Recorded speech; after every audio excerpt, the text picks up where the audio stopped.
nwoke adịghị ebu n'isi na baa na ana Igbo baa ọ dịrọ mma nwoke ikpu isi na mana nwaanyị kwesịrị ịdị na-edebe isi maka ugwu bụ isi nwaanyị bụ ugwu ya na so maghị nwoke ga-apụ ntutu m like that ọ dịrọ ni possible ka ọ na-etibisi maka the weather na-eme ya o freeze ọkwa mana ihe ọbụla m mere ebe a ga-aba na social media niile m gaa n'iru ma nweghị nta gawa n'iru achọ m that touch from you ana achọ m aka ahụ ịnọ gị na ntị ana achọ m bekee kweda na ihe m na-agba gị ngwa were aka clean nwe ihe ahụ itere n'ọnụ ọya clean ihe ahụ itere n'ọnụ achọ m that touch from you.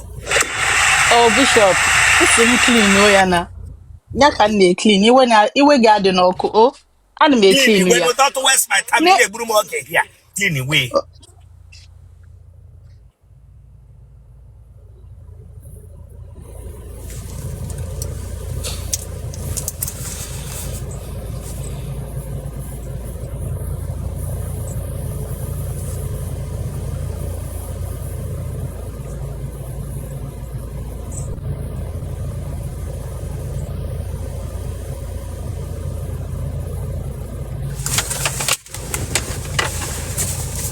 Ayakumabwa, oya me will go marry, oya they don't break, oh, oya, a church, yeah, let's bring you down. A church, yeah, may bring you down, oya me will go marry, oya, they don't break, oh, oya, make we go marry, oya,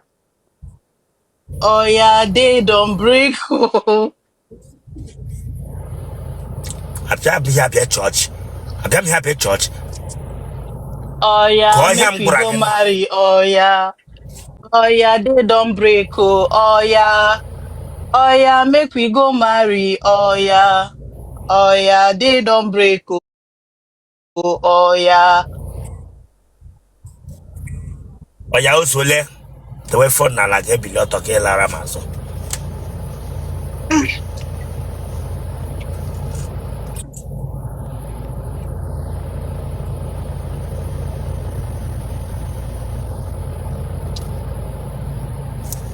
Hey, akodo ndo Ọnịcha. Hey, Ọnịcha akodo lanya. Akodo tọnụ m slagi fe tọnụ Chineke agbagọkụ. Tọnụ gị bi immediate ke la maso bịa faria. The waka ga hụ straight. Ibere immediate m gụla gị tọnụ gị faria pa. Ọkpọja ahụ aga ahụ. Keep that your leg straight, the walk gị straight.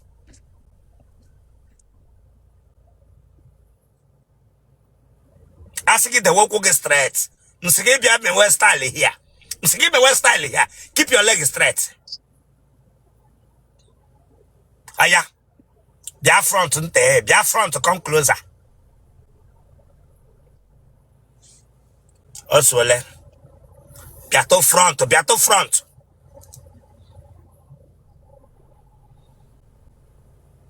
Aya turn.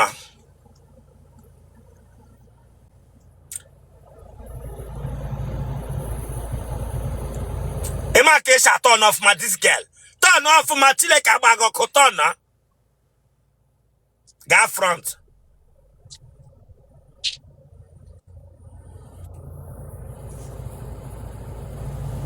Oye ke ha kwan ka fridge ntakịrị wogen. Bịa. He pada azọwa Otele ka ukwu. Enne. Nke Chukwu nyere m o. He no gị azọwa Otele ka ukwu. Nke Chukwu nyere m.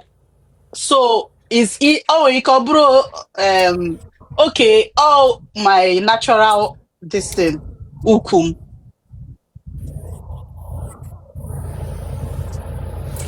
Enya were ahụ ga wepụta ahụ ga side bed ahụ ide were ahụ. Table fan wepụta ahụ ga side bed ahụ ide were ahụ. Mkpokpu esoro ele onye na ya n'aka ọ bịara na chi ka ọ ihe nwetara n'aka nna ka ọ nne. Oh, ihe m wetere n'aka Chineke through my parents. Ibuli ya Chineke bịazie gata through your parents. Awo mpage ka awo mmage ihe ọwụ li na-eji mkpụmkpụ Ya wo lile ji mkpụmkpụ ka wo ihe just put out from aka ndị No, neighbor. no, naturally, my whole family, I adore Mpumpo, and that them average in height. So I'm not the Them abromo as a yo, them boss. yes English here. Esuga which English here. Onye ke sukra me shoto okwo ga na n'otunga na gbago kwada oteke me shoto okwo ga branga bi igbagumere m okwu n'elu. Pepe ha no ka clutches ndị ngwọrọ na-use. Bịa were phone gị nwa bingo. Kwabama no ka clutches ndị ngwọrọ na-eji aga ije. Chief that white chief ahụ na-azụ gị. Chief ntụtụ ahụ na-azụ gị. Chief ntụtụ a na-awụ ntụtụ gị na-azụ gị. Throw it backward. Aha gị. Aga m bụ Uchechukwu.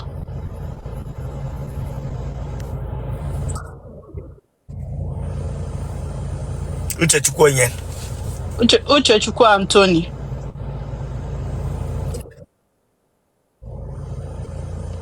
Kebi should I watch him? United Kingdom. I would there beg again. I would there beg again no. I would there beg again no. Ono gen yon shino na anyu jucha toilet etembe bi ana akwo salary bi elo bi ama mo no hari wente okay space. Nyu jucha shin hip na toilet uno. The phone na flush ma. I would there beg again no. I am any keji run no konye na hangi anyu shi. Ebe na United Kingdom. Scotland. Gine ke no adia. I'm your healthcare assistant. Everyone your healthcare assistant, you'll be my getting. If you are lanya, and from Scotland, yeah. When I'm baby, I'm gonna get a them. And from that Scotland, and I don't want that laughter here. Take up my who know yenche. When you're yenche gelo. And from Scotland, yeah, I'm gonna baby and I ward a leg them. If I got best from Becke, I be your healthcare assistant. If I healthcare on you.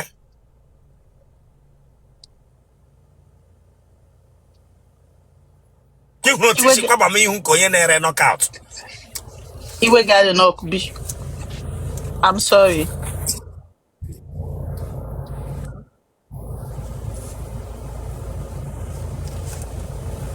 It's your mole. I'm single. I'm a bemunwa. Center table, it's your mole. Latrum give me the single. It's your mole, center table. Ejilo munwa yet. Mba.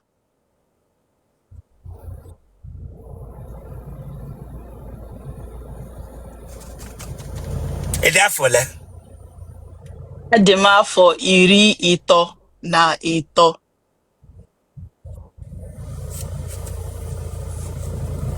you want your bed. Abụ m onye Okpo na dị na Anambra State, Nnewi South Local Government. Ebe na Nnewi. Like I said, asị gị abụ m onye Okpo, Ụmụdiji, Ụmụahama. Ugbu a ka ekpọrọ ebe isi Ụmụdiji Ụmụahama. Okay. Ebia nga bi etinye bekee. Ebia nga etinye bekee. I'm sorry. Nne gị na nna gị ọ dị ndụ? Yes, ha dị ndụ.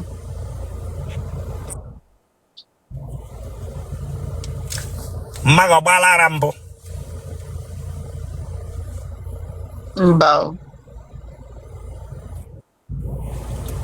Mpago ji anọ nkolos. Mba o. Enwere mgbe mpa gị kpọrọ gị na fon gwa gị na nkịta tara ya? Mba.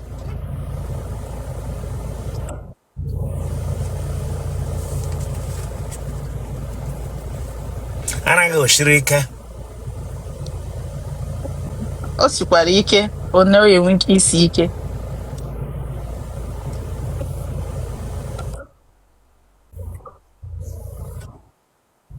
Okay. Adi amomega gram labara. After this interview, gram labara. When I am grad. Aram Sirike, oh Bishop. Aram Sirike. Sirike.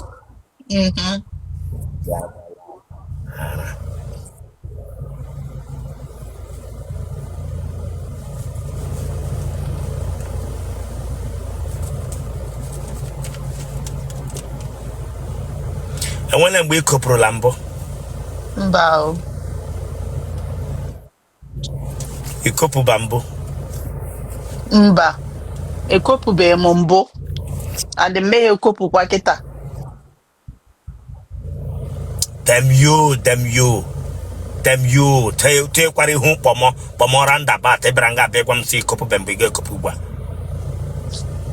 I thought that thought from you. Where to akaga hu. Ye Kopu when.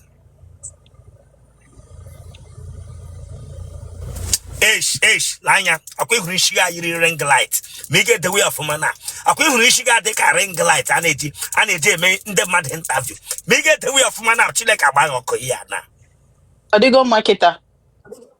Them you be rejo mo dem ma. Te she ring light go of ma. Take para ha ko do na de height nwere. Ibranga bia waga mi shi. Center table. Madam, Megan of Mame Putoki ya made ready for this interview. I'm ready.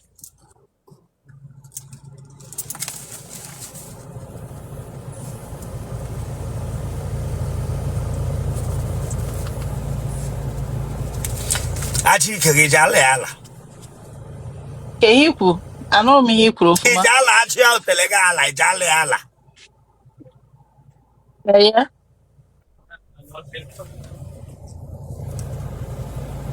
And when I see no gini ke baram bro. Mbao.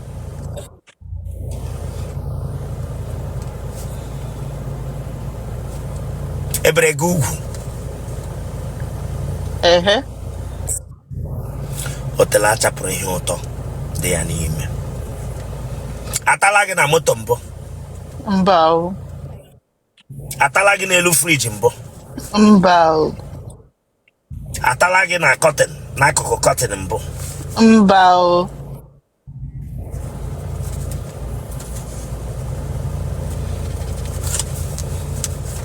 Otele go jafu aso ko jaba mamre.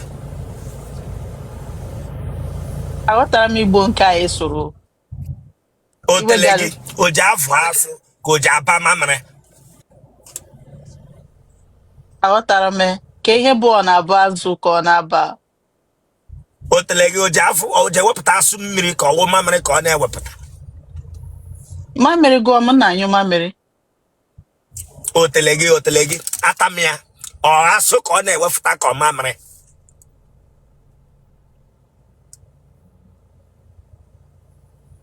Bishop, ihe mmadụ bụ na mamịrị kpaa m na nna anyụ mamịrị. So amazi m nke bụ asụ. Lanya, wepụ ihu ga yiri ring light from my screen. We liars akushe hum account. Him tro give a simple question na. Enwere ụmụ nwaanyị Otele ha na-eji abụ amụ asụ. Otele na-eji abụ amụ asụ. Nwa Otele na-awụ atamia ya aba mama mare. Hem juga gị na-awụ enwere nke gị na-eme. Otele ga n'ọlụ ta m abada ya bawa ya asụ. Nwoke agwa emege ihu na asụ juru na amụ nwoke. Enwere experience dị ụta ahụ. Okay.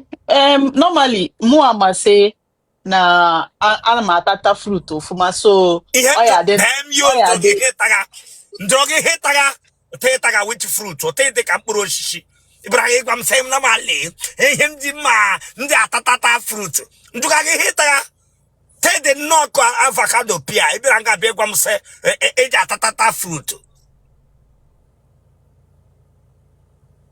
Him drogi yes or no? Otele go jabu amu aso. Two of them. Hanabu. On a meta habo. Okay. Otele baga. Na enwere control. Ma hamu. Otele ndi ara. Ndi ishi nkoka. Then you know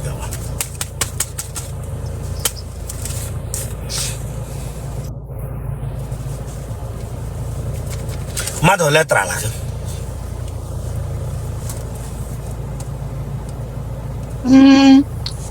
Ọ ga-abụ otu kwana ahụ since m bịara UK onwebeghị onye Mmadụ mụ na ole trala emekọ. gị? Gee gbaa m Otele. Mmadụ ole kụjarala gị? Otogo Bishop ọ ga-abụ ofu onye nke a bụ mgbe m nọ French country Otogo. Ajụga m gị mgbe ị nọ Nigeria mmadụ ole trala gị? Mgbe m nọ na French country ka m kwu ofu onye. Mgbe ị nọ Nigeria Chineke agba gị ọkụ enwe mgbe ị nọ Nigeria mmadụ ole trala gị? M jụga gị mgbe ị gara French mgbe ị nọ na Nigeria onye riri eri mmadụ ole trala gị? Erikwa m eri Bishop. Erighị m eri. Dem yo Chineke agba gị ọkụ. Erighị m eri. Erighị eri why you wear height? Why you wear height? Because Bishop Okachukwu si came. I'm proud of the way ndị. I'm happy the way ndị. I'm okay. Bishop Ochukwu kemo mee ka arịsị onwe m. Echi n'ọtụtụ nkwa ka okay. I'm okay. Bishop. Erigeri gị ha ka this thing nọ nga. Ọwara ya agba gị. No. Aka m ihe ahụ ogo Bishop.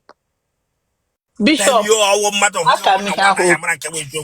Aka m ịchọ ịfụ one on one. Aka m ihe ahụ ogo. Kamera m na-edisivu gị. Mmadụ ole trala gị? Like I said, m kọwara gị sị gị ofu onye. Mgbe ị nọ Nigeria le ndị trala gị? Mgbe nọ na Nigeria, enwere m friend. Akwụkwọ sọsọ akwụkwọ ka m na-agụ. Enwere m mgbe ị nọ Nigeria nwe onye tara gị? M na-agwa gị. Okay, ị gara obodo oyibo atawazie ego. Agwago gị ọ bụrụ atabazie m because abụrụ m ego a na-ata. Ele ihe bịara iklem na ewu na ewu sent. Abụrụ m sent. I told you. Abụrụ m sent. Ibere aka bụ iklem m na so Otele gị wụ convent. Mba, bụrụ ihe claim Bishop. I'm not perfect. I'm not Bishop. Mmadụ ole trala Otele gị? Ngwa gị mmadụ n'one. Ole? Ibu Ọkafado, one na French country ofu onye. Onye nke abụ ebe which country ka ọ nọ taa ya? Nke a bụ na UK. Okay, na UK ka onye nọ taa ya. Onye ahụ tara gị na UK onye Igbo ka onye a ji marriage wee bịa so o ji aghụghọ bịa. That all work. That's why. Onye Nigeria ka onye UK Onye Nigeria. Yes. Okay, onye French, onye tara gị na French. Onye Nigeria.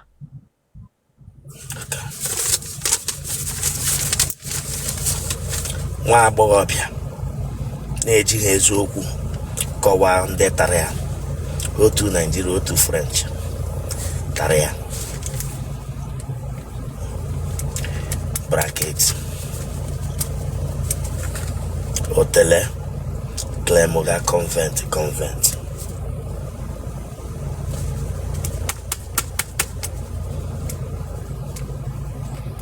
A na-ata gị n'ebe akwa ka ije amọnụ. Adịghị m ebe akwa ọbụla. Ele ihe na-eme ma atamaghị. O nwere nke na-eme. Nwa agbọghọbịa wụfere ịkpọ na bed na-enwe ụṅara ọ na-eme. Fere ịkpọ Otele na-eme ụṅara.